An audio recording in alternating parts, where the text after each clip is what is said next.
Hi YouTube folks.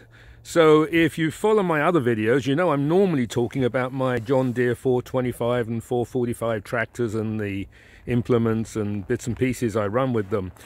But I thought some people might be interested in this snowblower that I've recently purchased. It's a John Deere TRX26, which is a model from the early to mid 90s, I believe. A tracked snowblower. It has an 8 horsepower Tecumseh engine, and it's a, I bought this really inexpensively. I paid a couple $100 for it. I bought it, I tested it, it seemed to be running, the engine was strong, but I knew there were going to be some things that were going to need to be done on it. So and sure enough, I was right about that. As soon as I got it home, I had trouble starting it, and when it started, it wasn't running properly.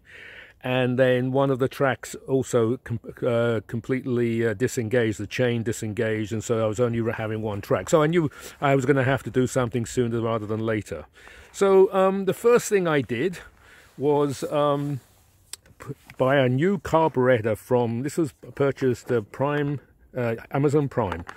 It's a Chinese carburetor for this model and fits other models, I believe.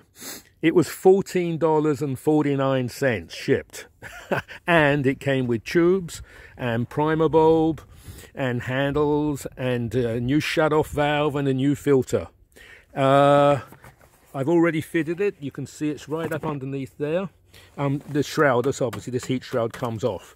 It was a direct fit for this old carburetor here. It bolted on, no problems. And once I had fitted this carburetor and primed it, it started immediately. I didn't even have to adjust it. They said it wouldn't need adjusting. It came adjusted. I was a little skeptical, but it ran and idled perfectly. So amazing, $14.50. It just isn't worth fiddling with these carburetors these days, or buying, kits to renew them and refurbish them. So having fixed that, I then had to deal with the tracks, and it's a pretty primitive system. This is the transmission up here, and it's basically a friction wheel design. This is the main friction wheel that drives, and this is the transmission wheel with a little rubber, tire, as it were, on it. And you change gear. The gear changes literally because when this wheel moves across from one gear to another, changing the obviously that's the diameter of the travel on the friction wheel there. That was a little tight and seized up. The friction wheel seems okay, but I had to lube it, and there it moves. The gears moves from gear to gear quite nicely. I've just rebuilt this this side here, but it's a direct drive axle that goes to both sides. There's no differential, and it drives on a chain. So I've just redid this one. The tracks, by the way, which are pretty important because I don't know if you can actually replace these. I don't think they make them anymore, this type of track, were in fairly good condition. I did find a couple of minor parts of cracking that could lead to something worse, so I've repaired those with straightforward superglue. What's it called? Cyanoacrylate is the basic chemical that's in all those basic superglues, and it does work very well on rubber. So those cracks immediately I was able to fix. I cleaned the tracks, and then I've treated them with a lot of Armor All to really give them a good soaking, and so that the rubber can remain a little supple and risk breaking or fracturing. So in fact, here's the track here from the other side.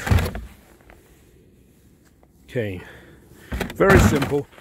Again, somewhat primitive. I believe these were built by Murray for John Deere in the 90s. So here's the side that I'm just about to start putting back together again. So you've got the main drive has a cog wheel on it. Then you have a drive wheel with obviously a larger cog on it that is driven by a chain, and then you just have a tension wheel down here. Both these wheels on both sides were completely seized. I had to literally free them off the axle. It's amazing they were working at all. And then what I found is, to get alignment, the reason why the chain came off, because there was no alignment. And the only way you can align these is with washers. So one washer there, and I get a good alignment from the drive cog, from the main cog to the drive cog. There's like a little shear pin that holds these in place as well. So I'm in the process of putting this one together. I'm going to put it together and then we'll see how it runs. Got the other track back on and all adjusted. Started her right up and she seems to be working a charm. The transmission seems to be good.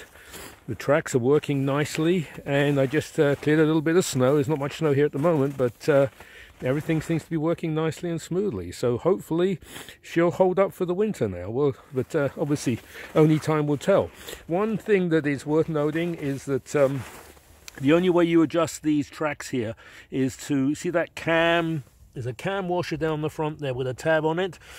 I found to put an adjustable wrench on the tab and a box wrench on the screw, the bolt, and adjust it that way. That seems to be the best way. And once you've adjusted on one side, you have to make sure that you've adjusted it similarly. I don't know if you can see from here, there's another cam washer on the other side, so that you have it true, the axle is true. But really, as I say, it's a very simplistic system, a little primitive really, but it seems to work. Hopefully I can get a few years out of this and take good care of it. I might even touch up the paint, repaint it come the spring, because I kind of like that it's John Deere. It may be a Murray-built John Deere, but it's still green, so I have a little affection for it because of that. And anyway, I didn't find much on these at all on the internet or YouTube when I was looking for some information on this model, the TRX26. So hopefully others might find this helpful. If you've enjoyed this and you found it helpful, please give it a like on YouTube, and better still, subscribe to my channel, because I do have lots of other videos on John Deere, particularly on the tractors, the 425 and 445 tractors. Anyway, thank you for viewing and have a great day.